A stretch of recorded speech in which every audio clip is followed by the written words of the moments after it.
예수 그리스도의 부활을 믿는 사람에게는 공통적인 공감대가 있습니다.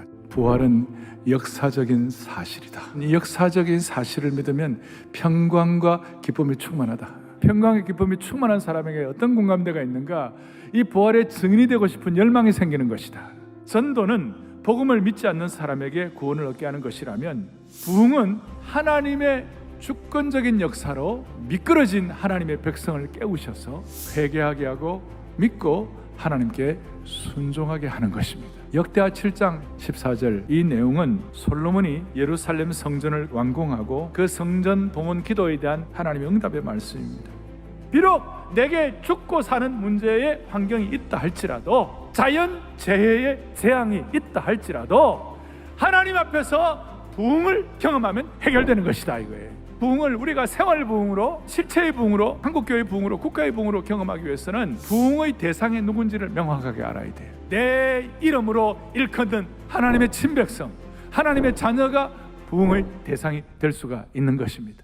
부흥은 하나님을 갈망하고 사모하는 하나님의 백성들에게 예외 없이 부어주시는 축복이 되는 것입니다. 두 번째는 부흥의 조건을 충족시켜야 되는 거예요. 스스로 낮추고 겸손이죠. 드러난 자세보다도 하나님 앞에서 진짜 나의 모습을 깨닫는 것이 겸손입니다.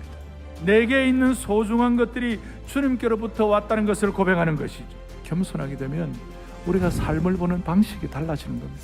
하나님의 얼굴을 찾는 기도가 부흥의 조건입니다. 세상을 향한 창문을 닫아걸고 하나님께 진심을 집중하면 그 기도가 성령님과 함께하는 기도로 만들어주시는 것이, 성령의 불을 받는 것입니다. 세례 요한은 자신은 물로 세례를 주지만 예수님은 성령과 불로 세례를 주시는 주님이시라고 말씀하는 것이에요. 성령의 불을 가슴에 품고 기도할 때 하나님은 부흥을 주시는 것이.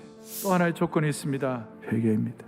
악한 길에서 떠나는 것입니다. 예수 믿는다고 하면서도 게으르게 살았다면 돌이켜 부지런해지라. 지금도 마음에 분노가 가득 차 있고 오해가 있다면 돌이켜 마음의 평안을 회복하라. 온갖 종류의 중독에 빠져 있다면 돌이켜 끊으라. 그럴 때 하나님께서 부흥의 열매를 주시는 거예요. 하나님께서 하늘에서 듣는다고 하셨어요. 실제적으로 용서하시고 치유하신다는 겁니다. 정치나 법이 답이 아니라 우리가 주님 앞에 눈물과 애통을 통하여 주님이 주시는 답과 치유와 용서가 답이라는 것이에요. 한국교회의 부흥이 크게 일어났을 때 언제인가? 가장 눈물이 많았을 때.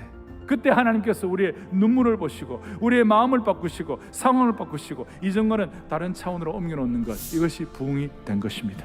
우리는 흔히 하나님께서 왜 부흥을 주지 않으시나, 하나님께서는 왜 역사하지 않으시나, 하나님께서 왜 당장 응답하지 않으시나 이렇게 물을 때가 많이 있습니다만, 하나님께서는 어찌하여 너희 눈에 눈물이 말랐느냐 이렇게 말씀하시는 것이, 하나님 우리가 눈물로 기도하기를 원하시는 것입니다. 우리가 이렇게 거룩한 연대를 가지고 서로 격려하면서 이렇게 하면 우리의 시간이 앞으로 최고의 시간이 될 수 있고, 아니면 믿음이 약해져 가지고 혼자서 외롭게 당하새처럼 헤맬 때 그건 최악의 시간이 될 수가 있는 것이, 우리의 부흥의 역사 때문에 한국교회가 살면 이민족도 살게 되어 있는 것이에요. 우리가 이런 소명을 가지고 시대 앞에 쓰임받는 거룩한 남녀 종들 될 수 있도록 은혜 위에 은혜를 덧입혀 주시기를 원합니다.